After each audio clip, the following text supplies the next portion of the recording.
Ya inicia Zona 8, Tertulias y más. El espacio de noticias y opinión para empezar el día como Dios manda.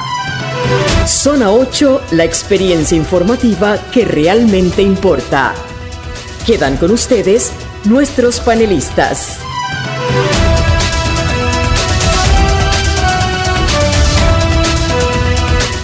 Panamá de mis amores, tengan todos muy buenos días. Eduardo Soto les da la bienvenida a este su programa Zona 8 Tertulias y más en compañía de Pastora Portugal y Rubén Polanco. Luis Ruiz hoy está trabajando duro en casa, acompañando a sus papás a las citas médicas correspondientes. En controles se encuentra Arsenio Samaniego y en la producción Patricia Ocando Camino. Vamos a iniciar el programa de hoy con un pensamiento.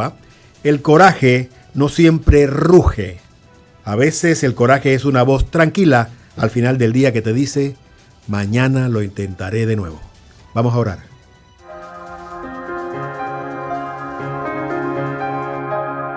Bajo tu amparo nos acogemos, Santa Madre de Dios.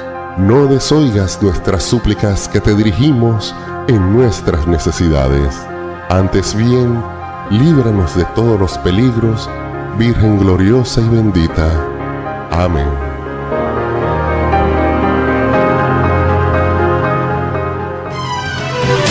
Ya volvemos a Zona 8, Tertulias y más.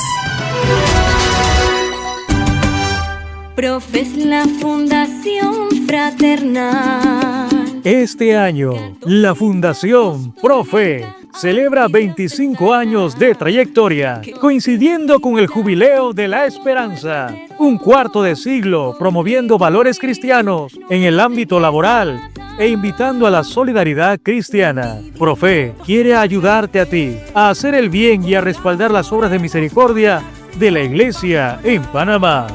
Afíliate hoy y sé parte de esta misión. Para más información, llama al 228-9271.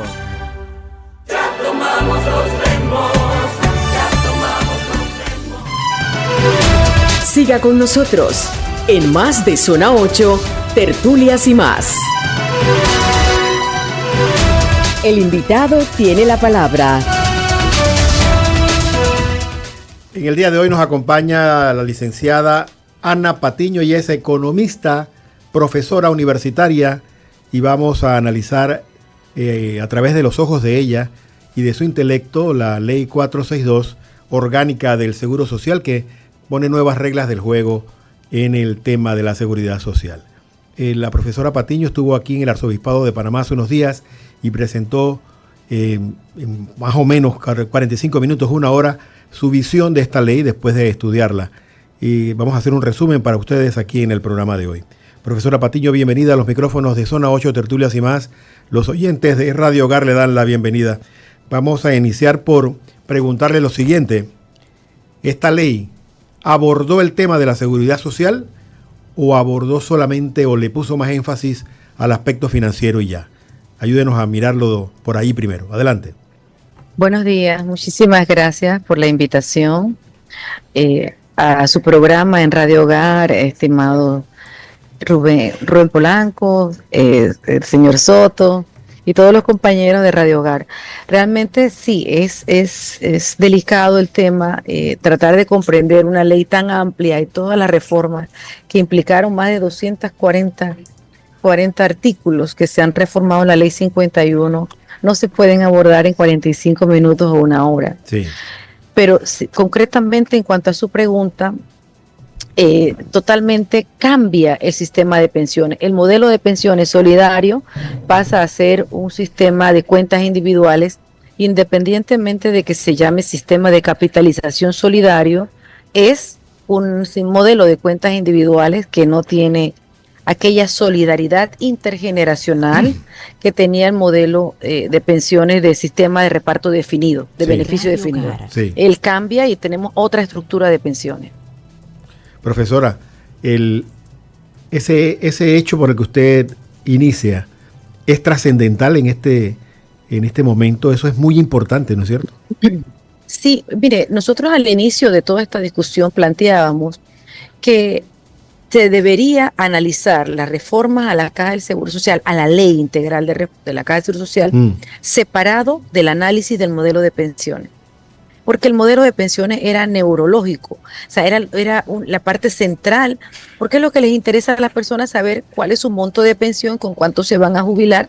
Las personas quieren saber eso, Sí. pero al mismo tiempo en que se define con cuánto se van a jubilar, se hicieron otra serie de reformas de carácter administrativo, de recursos humanos, de salud, del tema de pensiones, del tema de gobernanza. Entonces, por dedicarnos a ver tantos artículos, lo medular se dejó para lo último, ¿sí? Y entonces Sí. dejamos para lo último saber o identificar cuál iba a ser el modelo de pensiones que más convenía al sistema panameño, al modelo de desarrollo que tenemos en Panamá. Entonces, bueno, después de tantas discusiones y tantos articulados, concluyeron los diputados que votaron a favor que Panamá, su modelo de desarrollo requería un modelo de cuentas individuales que cambia la dinámica de las pensiones. ¿Sí? La dinámica de las pensiones, ¿en qué sentido? Nosotros estábamos acostumbrados a tener un sistema de pensiones que tenía 4 fuentes de ingreso, 3 principales y una secundaria. Las 3 principales, como siempre han sido, la cuota de los trabajadores, la cuota de los empresarios, el aporte del Estado. Y una secundaria que era la tasa de rendimiento de las inversiones. Entonces ese rendimiento venía a ser otra fuente de ingreso. Sí. En el sistema de cuentas individuales, la tasa de rendimiento de las inversiones es fundamental. Prácticamente ahora es una fuente primaria de ingreso, porque dependiendo de esa tasa de rendimiento, aumentan los ahorros en las cuentas individuales y en función de ello va a tener usted una pensión alta o una pensión baja. Por eso es clave. Yo he observado muchos intentos de cálculo, estimaciones de la pensión, y todos hacemos el ensayo y tratamos de ver cómo obtenemos el cálculo de nuestra pensión, pero es incierta desde el punto de vista de que no hay una tasa fija de interés a la cual se capitalice mi ahorro.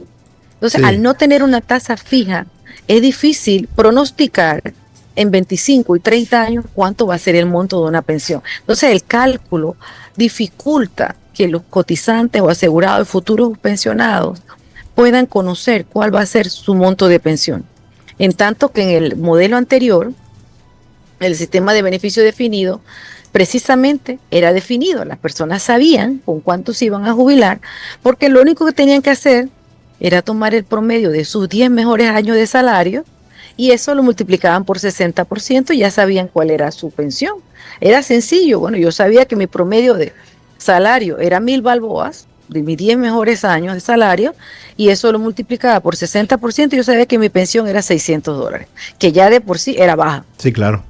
Sin embargo, ahora no. Ahora usted tiene que sumar por cada cuota, la aporta en una cuenta, a eso le suma el interés que gana esa cuenta.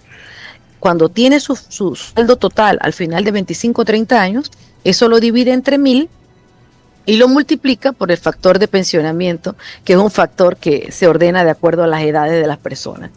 Entonces, allí podríamos nosotros estimar cuánto sería nuestra pensión. Sin embargo, ¿a qué tasa de rendimiento, a qué tasa de interés capitalizamos el ahorro?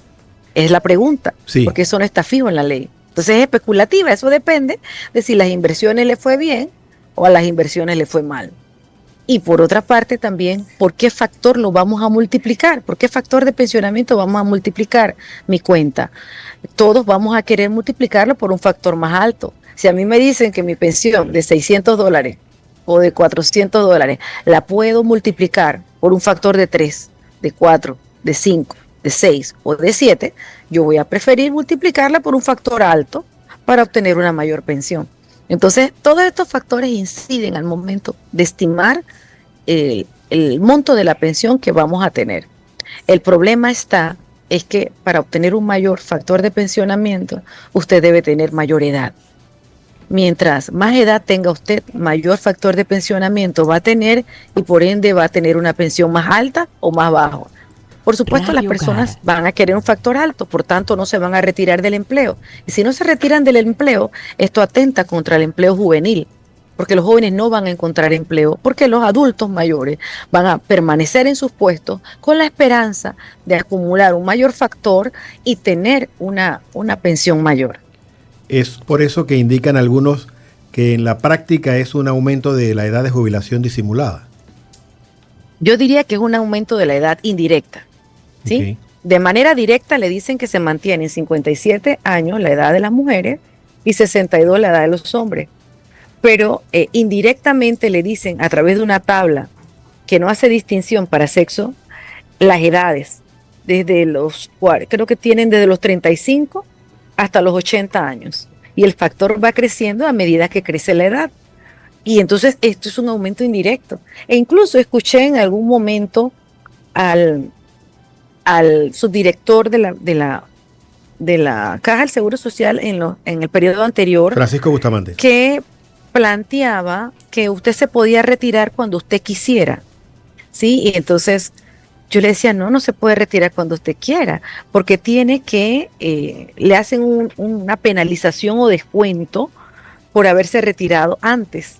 Si usted se retira a la edad de jubilación que le corresponde, sí obtendrá el 100% de su pensión. Si su pensión se la calcularon en $500, usted se retira a los 57 si es mujer o a los 62 si es hombre y le dan los 500 balúas completos. Pero si usted se quiere ir antes, como dice el ex subdirector, usted se puede ir cuando usted quiera, pero si usted se quiere ir a los 50, usted le dan el 70% de esos $600. O sea, no le dan su pensión completa. Entonces hay que decirle a las personas, hablarles con claridad. Usted mejor, yo recomiendo que se retiren a su edad, sí, para no tener penalización. Sí. Era lo que llamábamos antes retiro anticipado. Y en el caso de los que van a acumular su factor de pensionamiento, la mayor parte de las personas, sin lugar a dudas, va a esperar una mayor edad para obtener un mayor pensionamiento. ¿Por qué? Porque antes las personas voluntariamente se quedaban en el puesto de trabajo. Pues es decir, si la persona se sentía con energía, con ganas de colaborar, de seguir trabajando, podía, porque la ley lo permite, quedarse en su puesto de trabajo. Pero ahora no es si quiere, ahora es obligatorio, porque si se va antes, entonces su pensión va a ser menor. Entonces, independientemente de que usted esté enfermo, que esté cansado, que ya se quiera retirar, que usted quiera disfrutar de su vejez porque es un cambio de etapa de vida en el que no es que usted va a ser improductivo, que usted no sirve para nada, pues dice, no, ese es un problema de los viejitos. No, es cuando empieza usted otra etapa de la vida y usted quiere, por supuesto, y su justo disfrute, pero no va a poder tener derecho a ello porque se va a querer quedar para acumular un mayor factor de pensionamiento. Profesora, también es un hecho aparentemente cierto, al menos los números que han mostrado así lo indican, que cada vez es menor el número de cotizantes y también, que lo hace más delicado a futuro, cada vez es menor la tasa de nacimientos en Panamá, lo que implicaría que de aquí a unos años habrá menos personas también para cotizar. Eso implica que no hay dinero ahora para los que ya están jubilados. ¿Eso cómo lo han estudiado los economistas? Por supuesto. Son varios factores lo que se toman en cuenta para analizar el tema de la problemática de la Caja del Seguro Social. El tema demográfico es uno de ellos, pero no el único. Uh-huh. No el único.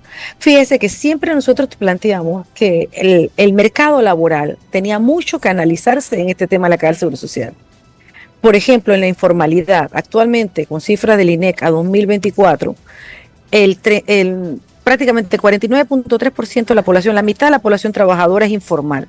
Pero muchos de esos informales son jóvenes migrantes que han cambiado la dinámica demográfica del país y que eso no se está considerando. Estos jóvenes migrantes que son informales no cotizan a la seguridad social. Muchos de ellos, de esos muchachos de delivery que andan en moto, los otros que son boneros o algunos que son taxistas, que son Uber. Todas estas personas quisieran cotizar, porque ellos mismos lo plantean, no es que no quieran cotizar, ellos quisieran tener la seguridad social, pero no son considerados ni en la reforma ni en la ley 51 anterior. Y nosotros planteamos que era necesario considerar a esta parte importante de la población. Sí. ¿Por qué solamente hacer el análisis desde la realidad demográfica local, cuando ella ha cambiado? No se puede negar que ha cambiado, que hay una fuerte incidencia de la población migrante en el país. Y si tomáramos en cuenta estas políticas laborales y esta política migratoria, podríamos impulsar y llenar de fondos el afectado sistema IBM de la Caja del Seguro Social. Pero para eso se necesitaba hacer un análisis del mercado de trabajo, ¿sí? Y de la mano con la ministra de la cartera de empleo, de trabajo. Pero eso nunca se llevó a cabo y simplemente se obvió el análisis del mercado de trabajo. Cuando la Caja del Seguro Social depende fuertemente de los salarios y depende de la cantidad de gente que esté empleada formalmente. Entonces, si no atendemos a través de una política de empleo la informalidad y no la vamos a disminuir, por lo menos aseguremos que esos informales estén dentro de la Caja del Seguro Social. De alguna manera facilitar su incorporación para que tengan cobertura de pensión. No me refiero a la pensión de salud, nos estamos refiriendo a pensiones. Porque ese 49% que no es cubierto por la Caja del Seguro Social va a formar parte del 120 a los 65. Hay también un aspecto al respecto en la ley. Pero antes de hacerle esa pregunta sobre cómo se aborda el asunto de los independientes y de los 120 a los 65, Pastora Portugal tiene una pregunta para usted. Profesora, hablando sobre los independientes nacionales, que son personas que sí podrían cotizar, la ley que establece, ¿cómo estableció ese proceso para estas personas que deseen? Porque muchos independientes tienen entradas económicas muy pequeñas. ¿Cómo podrían hacer en este caso? Sí, gracias por la pregunta. Mire, lo que sucede es que hay personas que confunden a los informales con los independientes. La diferencia entre uno y otro es que el independiente, él contribuye, o sea, él paga impuestos, y el informal no, porque tal vez no tiene los ingresos suficientes para formalizarse. Entonces, el independiente a través de la ley 462 pasa directamente a cuentas individuales. A él no se le consultó si quería mantenerse en el sistema mixto que tenía actualmente o podría esperar los 7 años que, de acuerdo a la ley, los que están en el sistema mixto pasan obligatoriamente en 7 años a formar parte de las cuentas individuales. Esta opción no se da a los independientes, ellos pasan directo a cuentas individuales. Yo siento que debió consultarse a los independientes para que la ley favoreciera que ellos cotizaran, para incentivar que ellos se afiliaran, ¿sí? Entonces, obligatoriamente los pasan al sistema de cuentas individuales. Favorablemente no se aumentó tanto la tasa de contribución porque se había planteado duplicar la tasa de contribución que ellos tenían actualmente del 8%, 8.5%. La querían duplicar hasta un 15, 16%, sin haberles consultado a ellos. Aumentar esa tasa de contribución sin haberles consultado lo que iba a hacer es que lo iba a desincentivar a afiliarse. Ellos preferirían mantenerse sin tener que cotizar. Entonces, yo pienso que lo que se debió hacer primero es consultarles. Así como se consultó a todos los demás, consultarle a los independientes, que esa situación yo no la vi que se desarrollara. Sí. Consultarles por una parte y por otra parte darles la opción de esperar esos 7 años de cambiarse de un sistema a otro. Porque la diferencia es que si a usted le calculan su pensión durante el tiempo que usted no estaba en cuentas individuales, usted va a tener mejores beneficios. Ya una vez usted pasa al sistema de cuentas individuales, sus rendimientos especulativos pueden hacer que su pensión baje de monto. Entonces las personas pueden privilegiar mantenerse en el sistema actual y esperar con el tiempo a que pase a las cuentas individuales, con la esperanza de que haya una nueva reforma que elimine esas cuentas individuales porque no favorecen a los trabajadores con la dinámica económica que hay en Panamá. Un alto empleo informal, hay mucha inestabilidad laboral y esas condiciones que se piden para poder beneficiarse de un modelo de cuentas individuales en Panamá no priman. Sí. Entonces, siendo esa nuestra realidad, no conviene un sistema de pensiones que conviene en latitudes, en otras ciudades, en otros países, donde sí las personas tienen altos ingresos, tienen capacidad de ahorro, tienen estabilidad laboral, tienen estabilidad salarial.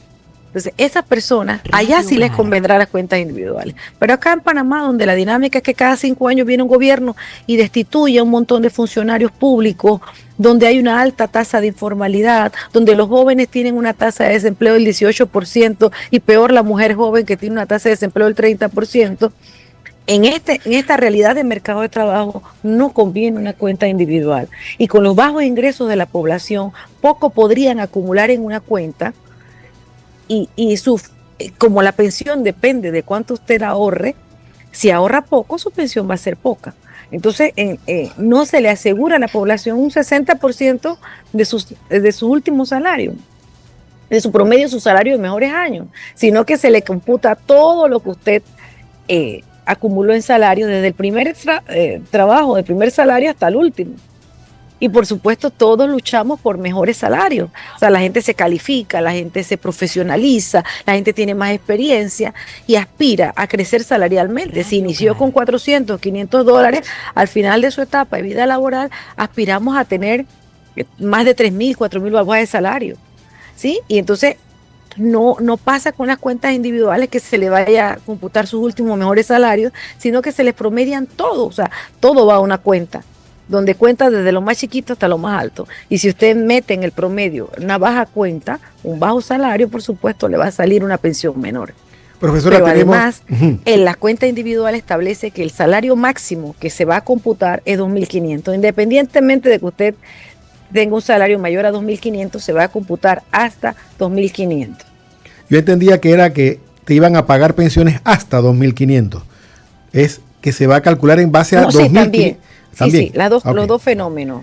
Es así como usted dice, Soto, que se va a la pensión mínima es 265, la máxima es 2.500, pero el salario máximo para computar también es 2.500. Profesora, tenemos una pregunta que nos ha llegado al 63928204, que es la línea para mandarnos audios y preguntas, pero quisiera hacérsela después de la pausa para darle oportunidad de que termine la taza de café, que la veo que ha estado luchando con ella.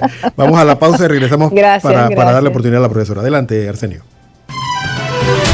Ya volvemos a Zona 8, Tertulias y más.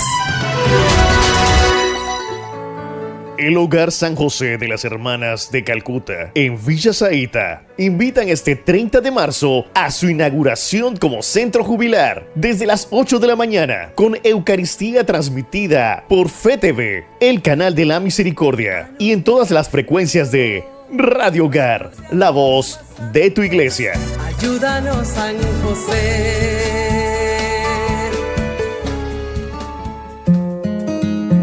La Iglesia Católica, a través de la Comisión Interdiocesana sobre los Embalses, presenta reflexiones, entrevistas, opiniones, orientaciones a partir de nuestras experiencias y de la doctrina social de la Iglesia sobre la situación creada a partir del llamado Reservorio de Río Indio. Este y todos los viernes no te pierdas a las 10 de la mañana, Agua y Casa Común, por Radio Hogar. Siga con nosotros en más de Zona 8, Tertulias y más.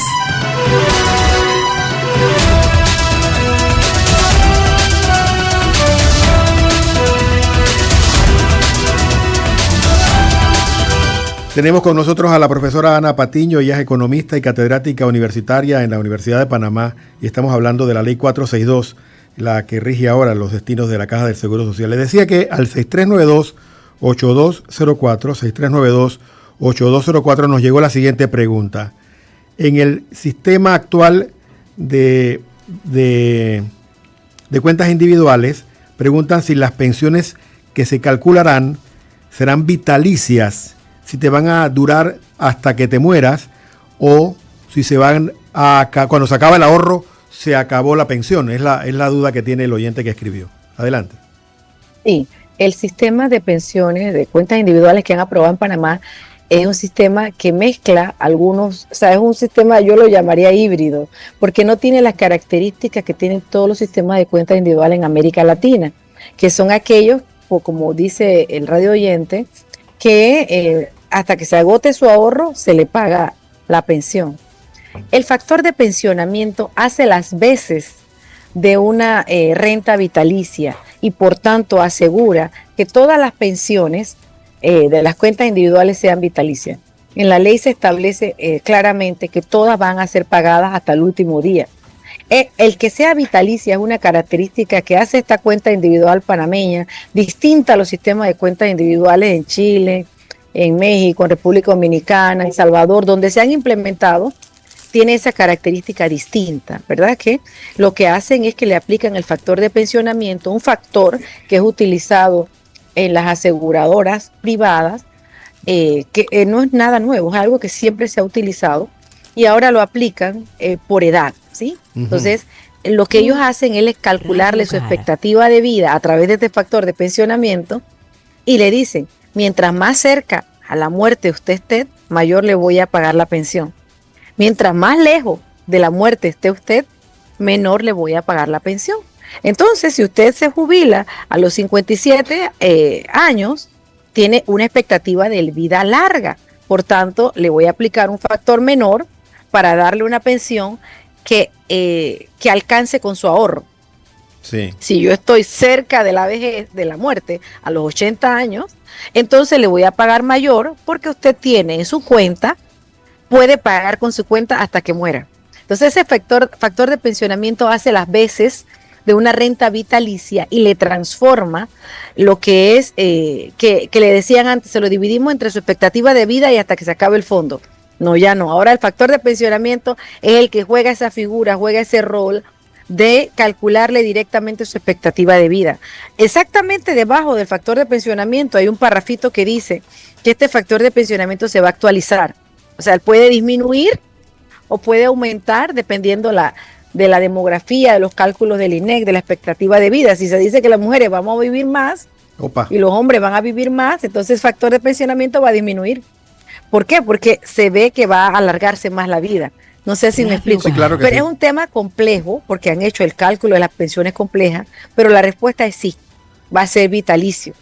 Pero el vitalicio implica que aplicas el factor de pensionamiento y mientras más edad o más expectativa de vida usted va a tener, menor va a ser ese factor de pensionamiento. Profesora, hay otra pregunta que también nos llega al 63928204 y dice, me tiene confundido cómo queda el cálculo de la jubilación si te jubilas a los 62. Es un hombre el que está escribiendo. ¿Con qué porcentaje te lo calculan? Ya no existe eso del porcentaje, ¿verdad? No. Depende de qué sistema está usted. El artículo 164 de la ley nueva establece diferentes formas de cálculo de pensiones.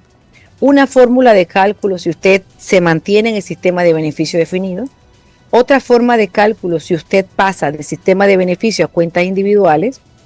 Una fórmula de cálculo para el que está en el sistema mixto y pasa en un año a cuentas individuales. Otro sistema de cálculo para el que está en el sistema mixto y pasa en 7 años obligatoriamente a las cuentas individuales.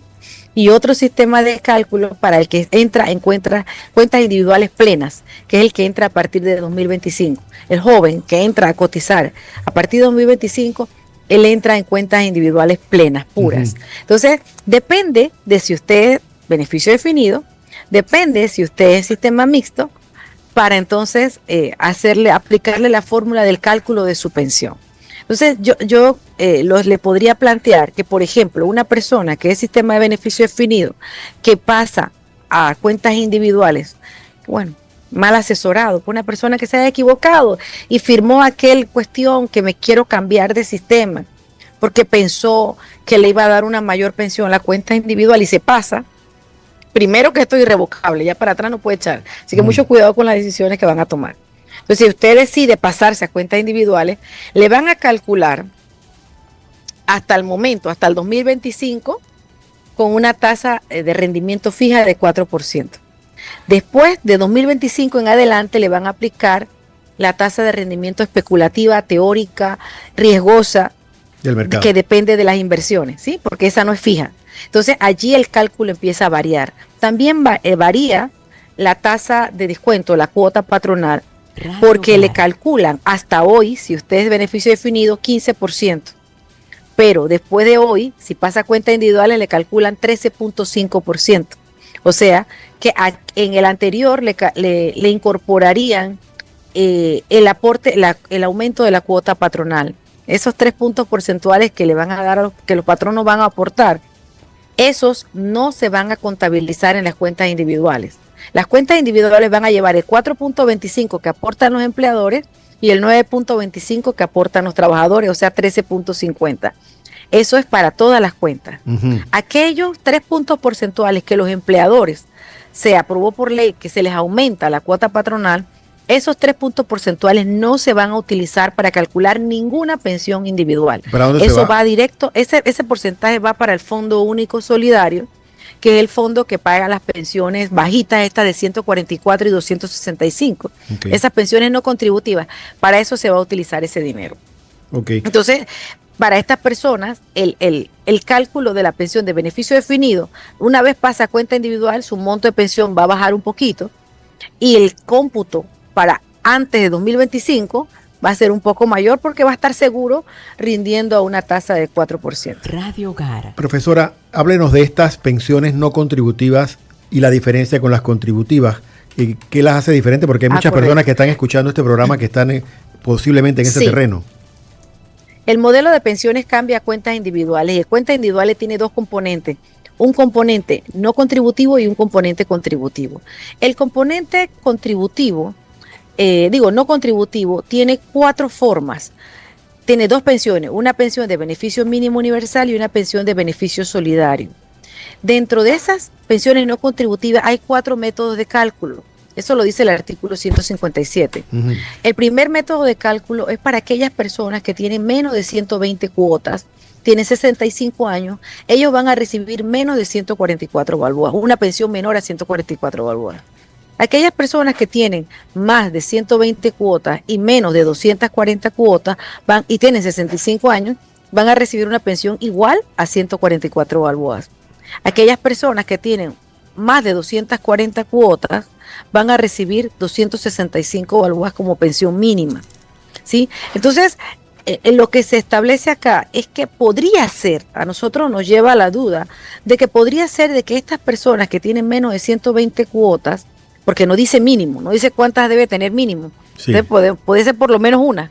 Entonces, las personas que tengan menos de 120 cuotas van a recibir 144 balboas de manera vitalicia, siempre hasta que fallezcan, ¿no? Sí. Después de los 65 años, ¿eh? No antes. Ujú. Entonces, esto se asemeja muchísimo al programa de beneficio del MIDES, del 120 a los 65. Sí. Entonces, pareciese que, de todas formas, de manera, ahora sí, como dice usted, Soto, de manera disimulada, se pasa Radio Hogar. del programa de 120 a los 65. Un gran porcentaje de él pasa a la caja del Seguro Social. Y tenemos que considerar que el programa de beneficio definido, del programa de 120 a los 60, es una responsabilidad exclusiva del Estado. No debería ser una responsabilidad de los cotizantes que contribuyen a la caja del Seguro Social. Sin embargo, al crearse esta nueva pensión universal de 144 para personas que tienen menos de 65 años, más de 65 años, pero tienen menos de 120 cuotas, esa pensión vitalicia se paga con el Fondo Único Solidario, donde están todos los dineros depositados por los cotizantes. Entonces son esas pensiones que no logran alcanzar la cantidad de cuotas necesarias para tener una jubilación como la era en la ley de 2005, el 51. Sí. Si la persona no tenía suficientes cuotas, tenía menos de 180 cuotas, hasta 180 cuotas usted podría pedir una devolución de cuotas, pero no tenía derecho a pensión. Ahora se establece no 180, sino 120 para que usted tenga derecho a una pensión vitalicia de 144 balboas. Entonces, este tipo de situaciones son las que nos ponen a pensar si estamos tomando en consideración la gente del programa de beneficio de 120 a los 65 como parte de las pensiones de la Caja del Seguro Social, porque realmente habría que separar estos beneficios, porque uno lo pagamos los cotizantes y otro lo paga el Estado. Profesora, a través del MIDES. En cuanto a lo vitalicio, si yo soy una de las personas que recibe este beneficio, esta pensión vitalicia, con respecto a mis ahorros, si yo muero en el camino, mis beneficiarios o mi esposa, mis hijos, ¿reciben algún tipo de beneficio como pasa ahora? Las prestaciones por muerte están garantizadas, ahí no hay problema. Las pensiones de las cuentas individuales tienen prestaciones por muerte a las esposas, esposos, a los hijos, a los padres, como estaba en la ley 51. Las prestaciones no contributivas, las menores de 265, las de 144, no generan prestaciones por muerte. esas no tiene derecho los familiares a recibir pensión. Ellas no generan prestaciones. En cambio, las otras sí. Pero el cálculo en las otras, las prestaciones por muerte de las pensiones, de las cuentas individuales, sí se calculan como las cuentas individuales comunes. Sí se calcula la expectativa de vida de la viuda o de los huérfanos y se le da la pensión acumulada en el ahorro en función a su expectativa de vida. Allí sí se aplica el cálculo que originalmente y tradicionalmente es una cuenta individual. Entonces, por ejemplo, las viudas reciben el 50% de la pensión del esposo que fallece, que era pensionado. Esta pensión ahora se la dan vitalicia, eso es positivo, se la van a dar sin importar si ella tiene o no tiene la edad, se la van a dar vitalicia. Pero entonces le dan el 50% de la pensión del esposo, le calculan a ella qué edad tiene, cuál expectativa de vida le queda y buscan en lo que el esposo ahorró y se lo dividen y se lo prorratean por esos años que ella va a tener de expectativa de vida y eso es lo que le van a dar. Vaya. Y si se agota el fondo, hasta ahí sí llegó. ¿Sí? ¿Por qué? Porque se lo calculan en función al monto ahorrado. Esa sí es una cuenta individual. Ahora, el tema es que si su pensión es baja, si usted ya tiene una cuenta individual muy baja, por supuesto, la prestación por muerte también va a ser baja. Entonces, lo que se garantiza con el sistema de cuentas individuales no solamente es una baja pensión para los pensionados, sino una baja prestación por muerte para los familiares una vez usted fallezca. ¿Y esa prestación por muerte aplica aunque también la viuda sea jubilada o solo para las que no tienen cuotas en el seguro y están... No, usted nada más puede recibir un solo beneficio. No puede recibir varios a la misma vez, ¿no? Si estuviese, por ejemplo, un programa de 120 a los 65 y tiene pensión de esposa, no podría recibir ambos. No, tendría que elegir el mayor, ¿no? Define cuál sería su mayor pensión. Hay una pregunta adicional que nos llega al 6392-8204 y es, tengo unas cuotas pero no lo suficiente para jubilarme. Cuando vaya a retirar o llegue a la edad, ¿me darán centavos o simplemente ya no estarán producto de la nueva ley? No, cambia. Antes, si usted no tenía si tenía 180 cuotas, pero no suficientes para poder jubilarse, le hacían una devolución de cuotas. En este caso le dan una pensión vitalicia. Le calculan la cantidad de cuotas que tiene, la edad, cuando cumpla los 65, entonces le darán las pensiones no contributivas. ¿Sí? Estas que son entre 144 y 265 balboas. Pero todo depende de sus ingresos, de cuánto haya sido su ingreso y que no tiene la cantidad de cuotas suficiente. Entonces le llegan hasta un máximo, en un caso de $144 o hasta un máximo en un caso de 265 si usted no completó cuotas. Usted me ha dicho que a los 7 años, dentro de 7 años, en el 2032, ya no habrá oportunidad de nuevas fórmulas, ¿no? De nuevos sistemas. Todo será las cuentas individuales. Pero hay otro artículo que habla del 2036. ¿Cuál de los dos es el que se aplica? Sí, Eduardo. Mire, en el artículo 163 de la ley establece que las cuentas individuales, las cuentas mixtas, el sistema mixto pasa a cuentas individuales el 1 de marzo de 2032. Pero inmediatamente en el artículo 164 dice que el sistema mixto pasa a cuentas individuales el 1 de marzo de 2036. Y yo pienso que tal vez por el apuro, la premura de la aprobación de la ley, hay varios errores en todo el cuerpo de la ley. Hay varios errores. Entonces tal vez esto sea subsanado cuando se reglamente la ley. Sin embargo, se presta confusión. Las personas no saben cuándo es que pasan obligatoriamente a las cuentas individuales. Yo recomendaría de manera particular que las personas no se cambiasen, que esperaran estos 7 años o los 10 años, cuanto sea el periodo que han puesto allí, para que los pasen obligatoriamente. Porque en ese periodo pueden ocurrir muchas cosas. Puede reformarse la ley, puede variar alguna situación que les sea favorable a las personas del sistema mixto. Por tanto, no se vayan voluntariamente al año. Porque una vez ustedes deciden irse, eso es irrevocable, no va a cambiar, no puede echar para atrás.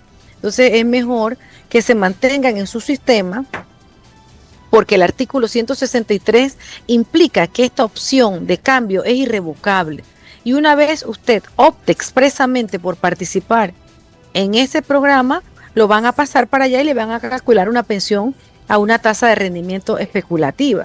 Sí. Entonces, yo no recomendaría esa práctica. Mejor quédense. Y lo peor es que el sistema, como está concebido ahora, hay una calculadora en la Caja del Seguro Social, donde usted calcula su pensión y por allí mismo usted puede, en línea, decidir si se queda o no se queda.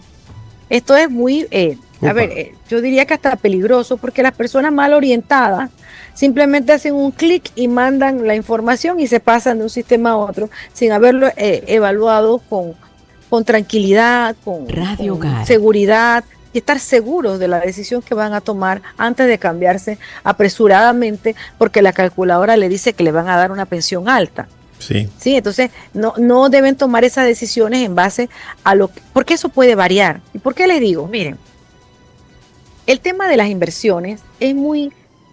los mercados bursátiles, los mercados de inversiones son volátiles. Ellos pueden cambiar y variar dependiendo de si hay un conflicto bélico, si hay una catástrofe climática, si pasó algo, puede alterar el rendimiento de la inversión y estas pueden bajar. Entonces nadie le puede garantizar a usted un cálculo de una pensión de 25, 30 años de manera sostenida con una tasa fija. ¿Qué tasa ponen en esa calculadora? ¿Cómo es posible que le puedan estimar? Esto es el monto de la pensión que le arroja la calculadora. Es variable. Él puede que sea así o puede que no. En el 2008 ocurrió la burbuja financiera. Fue una crisis del sistema de inversiones que colapsó. En América Latina, la pérdida de los ahorros por pensiones de las personas fue caótico. Fue una crisis profunda, donde las inversiones que se suponía que eran altamente rentables se cayeron. Y hubo pérdida de menos 40%. O sea, las personas perdieron todo. Entonces, el de estar sujeto a los vaivenes de los rendimientos de las inversiones no es seguro. Si la ley dijese, si la ley estableciera que se va a capitalizar el ahorro, o sea, se va a aumentar el ahorro a una tasa de 5% fijo, sí, es otra cosa. Ahí sí podemos determinar con mucha certeza prácticamente el monto que usted va a acumular y cuál sería su pensión. Sí, ahí lo podríamos estimar o proyectar con mayor certeza, pero no teniendo esa tasa es difícil hacerlo. Otro ejemplo que tengo muy claro y de la mano es el Fondo de Ahorro de Panamá. Es un fondo creado en el 2012 que de 2012 a la fecha el promedio de la tasa de rendimiento de sus inversiones ha variado, ha subido y bajado, pero el promedio de esa tasa es de 3%, 3.24%. Uh-huh. ¿Sí? Entonces, si vemos... Pero ha tenido años muy malos, ese ¿no? fondo es bien administrado. O sea, la empresa que administra ese fondo tiene expertos que evalúan el riesgo de las inversiones, que evalúan la cartera de inversiones, que tienen un portafolio diversificado hacia dónde llevar las inversiones y analizan bien este tema y no han logrado rendimiento de inversiones de 7 u 8%, como nos decían los diputados, que promocionaban esta ley, que nos decían que íbamos a poder ganar tanto, que no importaba el salario porque se iba a capitalizar de una manera automática, que uno iba a tener una pensión muy alta. Pero ¿cómo ellos están seguros de eso? ¿Cómo pueden pronosticar una tasa alta de rendimiento si ni siquiera el Fondo de Ahorro de Panamá, que bien administrado, logra rendimientos altos? Y además, estas inversiones nos cuestan a los panameños entre 8 y 10 millones por año, porque hay que pagar el servicio de la empresa que lo administra, que es una empresa experta. En la ley 462 dice que el 90% de los fondos lo va a administrar el Banco Nacional o la Caja de Ahorro, que es la banca estatal. Uh-huh. Y un 10% un administrador de fondo de pensiones. Entonces, pero la ley no dice que la Caja de Ahorro o el Banco Nacional no pueden tercerizar o buscar un intermediario experto en inversiones de pensiones para que haga este tipo administre el fondo. Yo no sé si el Banco Nacional tiene la experticia en el manejo de fondos de pensiones, porque hasta donde yo sé, ellos tienen experticia en hipotecas, tienen experticia en préstamos personales, en tarjetas de crédito, en la banca tradicional, pero esta es una banca especializada. Y si ellos no tienen la experticia, como todo banco puede perfectamente contratar a una persona que se lo administre. Entonces pasarían los fondos es hipotético, sí, pasarían los fondos a administrarse de manera privada para procurar garantizar altas tasas de rendimiento. Actualmente, como las ha administrado el Banco Nacional, de acuerdo a la OIT, desde el 2005 a la fecha, el Banco Nacional no ha podido garantizar tasas de rendimiento mayores al 4%. O sea, no el Banco Nacional, el promedio de las inversiones del IBM no han sido mayores al 4%. Con la reforma se pretende, con todo este articulado que fortalece la forma en que se hacen las inversiones, se pretende que esas tasas de rendimiento sean mayores. ¿Sí? Entonces, pero no se le da la potestad a la Caja del Seguro Social para que haga las inversiones de manera directa, sino que se pasan al Banco Nacional o a la Caja de Ahorro para que ésta lo hagan. Si en la Caja del Seguro Social hay unidades fortalecidas de inversión, unidades técnicas de riesgo, que pueden evaluar el riesgo, ¿por qué la Caja del Seguro Social no puede hacer estas inversiones de manera directa sin tener que pasar por la administración de un ente financiero bancario? Entonces, al final, el Fondo Único tiene aproximadamente 9.000 millones de balboas que van a ser puestos a disposición del sistema bancario nacional e internacional. Se va a fondear, se va a potencializar el negocio bancario. Cuando realmente lo que pedíamos las organizaciones sociales, lo que pedía la Universidad de Panamá, es que estos dineros fueran directos, invertidos para el desarrollo nacional, para proyectos que impulsaran el desarrollo económico del país y que a su vez fueran fuentes seguras que le rindieran al fondo y aumentara en beneficio de los cotizantes y en beneficio del país. No que esos dineros fuesen a comprar deuda internacional y a fomentar el desarrollo de otros países en vez del nuestro. Entonces, esos eran los criterios. Entonces, parte de la reforma de la ley aprobada tiene un fuerte componente el tema de pensiones individuales, pero también tiene otro fuerte componente que es el manejo y el uso de los fondos que están en el Fondo Único del programa de invalidez, vejez y muerte de las pensiones, que puede ascender a más de 9.000 millones. Entonces, es demasiado dinero que pienso que es lo que estuvo en juego, estuvo en negociación, análisis, en este tema de la reforma a la Caja del Seguro Social. De hecho, hay más de 10 artículos que regulan cómo van a ser las inversiones, el uso de esos recursos, cuando el tema de las pensiones no tiene toda esta cobertura que tiene el uso y el manejo de los fondos de la Caja del Seguro Social, los fondos de pensiones. Entonces, es un tema que insistimos que hay que seguir analizando, porque no se puede poner en riesgo el ahorro de los cotizantes, de los panameños. Tienen que estar seguros. Sí, no claro. Puede jugarse con esos fondos. Una pregunta final, profesora. ¿Hay ciertas condiciones que permitirían que una persona se jubile con al menos 60% de su jubilación, de su salario, ¿no? Pero son condiciones casi imposibles de alcanzar, según le escuché a usted decir en la charla que tuvo hace poco aquí en el Arzobispado. Cuéntenos un poquito de ese detalle. Es correcto, y muchísimas gracias por hacerme esa pregunta. Ya estaba pasando por alto el tema. Y es muy importante. Otra de las características que hacen este sistema de cuentas individuales distinto al sistema individual de otros países es garantizarle una tasa de reemplazo. Sí, esto es innovador y esto ha ocurrido en nuestro sistema de la ley 462. Que resulta que el artículo 173 de la ley garantiza que las personas que tengan cuentas individuales puedan tener una tasa de reemplazo de 60%. Lo garantiza, pero con 3 condiciones. Le dice que usted debe tener estabilidad laboral, estabilidad salarial y regularidad de cuotas. La estabilidad laboral, ¿en qué consiste? En que usted en su vida laboral no puede acumular más de 6 años sin trabajar o sin cotizar. Si usted tiene más de 6 años sin cotizar o sin trabajar, ya no tiene derecho al 60%. Y peor, si esos 6 años sin trabajar son consecutivos. Si 5 de ellos son consecutivos, ya no tiene derecho al 60%. Además, por año debe garantizar por lo menos 5 cuotas. O sea, debe por lo menos tener 5 cuotas por año.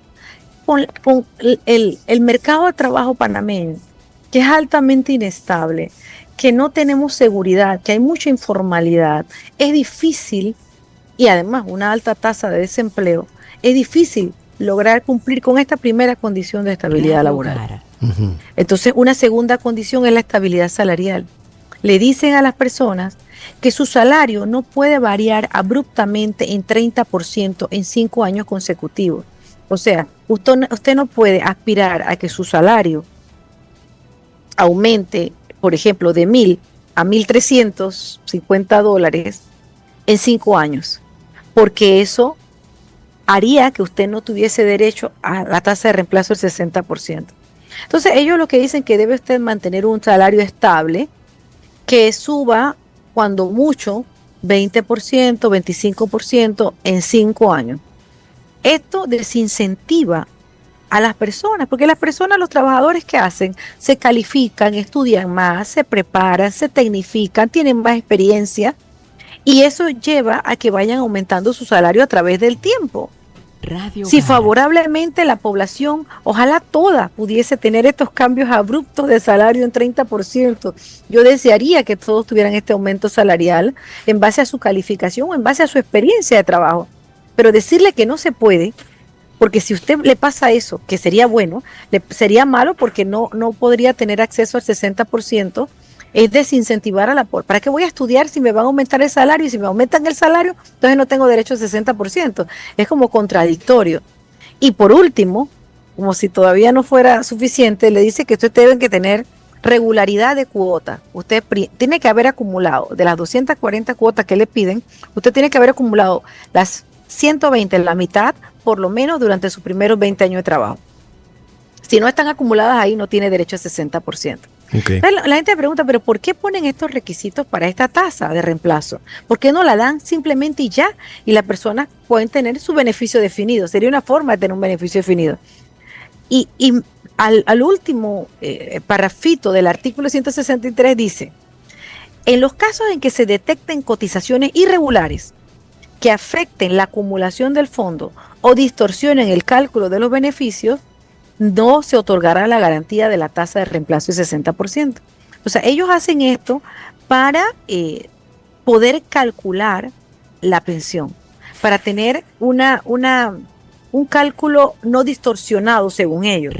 Pero no debería interesar este tema. Lo que pasa es que como ellos calculan todos los salarios desde el principio hasta el final, entonces allí tienen la complejidad. En el sistema de beneficio definido nada más eran los 10 mejores salarios, y era mejor allí porque tenía un promedio menor de años, pero ahora tiene que calcular toda su vida laboral, por supuesto en algún momento va a crecer o va a sufrir inestabilidades, entonces no debería estar supeditado a esto. E incluso dice la Caja de Seguro Social que va a implementar los mecanismos de control para verificar el cumplimiento de estas 3 condiciones, precisamente para que sea menor la cantidad de personas que tengan derecho a una tasa de reemplazo del 60%. Entonces, tal vez la iniciativa por parte de los diputados fue positiva. Yo considero que a los diputados, porque no fue una iniciativa gubernamental ni del director de la Caja, sino que fue una iniciativa que vino de algunos de los diputados de la Asamblea que estaban en discusión, poner este artículo que garantizara una tasa del 60%. Recuerdo que el diputado Alain Cedeño me dijo, por lo menos la tasa del 40% se va a garantizar, la que dice la OIT. Y al principio se garantiza 40% sin ningún requisito. Después se introdujo que fuese de 60%. Y al principio yo me puse muy contenta, digo, esto sería algo positivo. Sin embargo, cuando ponen estas condiciones, lo dañan, porque muy pocas personas van a poder tener derecho a esto. Y al contrario, esto no se va a garantizar. Entonces el 60%, entonces ¿para qué ponerlo allí? Tal vez hubo buena intención, pero quien puso los requisitos sabía lo que estaba haciendo, porque en el marco de un mercado de trabajo panameño, donde hay tanta informalidad, tanta inestabilidad, tanta tasa de desempleo, ¿cómo es posible que creen condiciones cuando ni siquiera el mercado de trabajo se analizó para aprobar esta ley 462? Profesora Ana Patiño, economista y catedrática universitario, ha engalanado el programa de hoy de Zona 8, Tertulias y más, con esta explicación que nos ha dado de la ley. Estamos tratando de brindarle a la audiencia todos los puntos de vista para que tengan sus propias opiniones, vayan formando sus criterios y puedan tomar decisiones si el momento llega para ello. Gracias profesora una vez más, vamos a la pausa y regresamos para el final del programa. Hasta luego, muchas gracias a todos. Gracias a usted. Ya volvemos a Zona 8, Tertulias y más. Por 100 años, el Monasterio de la Visitación de Santa María ha sido un símbolo de fe, oración y tradición en Panamá. Pero hoy, este patrimonio está en riesgo. Sus muros cuentan nuestra historia, pero el tiempo ha dejado su huella. Las hermanas nos han dado su vida en oración y ahora necesitan de nosotros. Adquiere tu bono conmemorativo y ayúdanos a restaurar este tesoro histórico. Dona hoy y sé parte de este legado. Llama al 268-0150 o haz tu donación a Monasterio VSM Panamá en el directorio de Yapi. Monasterio de la Visitación, 100 años de historia, 100 años de fe.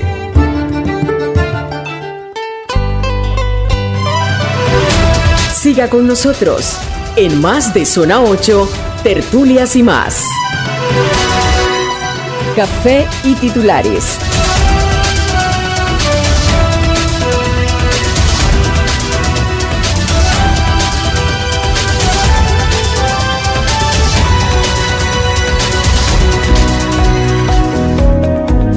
Escena matutina. Tome nota de lo que será noticia en las próximas horas. Me dice Pastora que ha entendido como nunca antes esto de la ley, que nadie lo había podido explicar así con ese detalle docente. Es que ella es docente, esto hay que entenderlo, ¿no? Hemos tenido aquí muchos técnicos, muchos especialistas, pero la docencia pues es una herramienta. Una herramienta que ayuda a que esto lo entendamos. Ahora, de todas maneras, a la audiencia le advertimos, es un punto de vista, es mirar la ley desde una circunstancia, desde un contexto.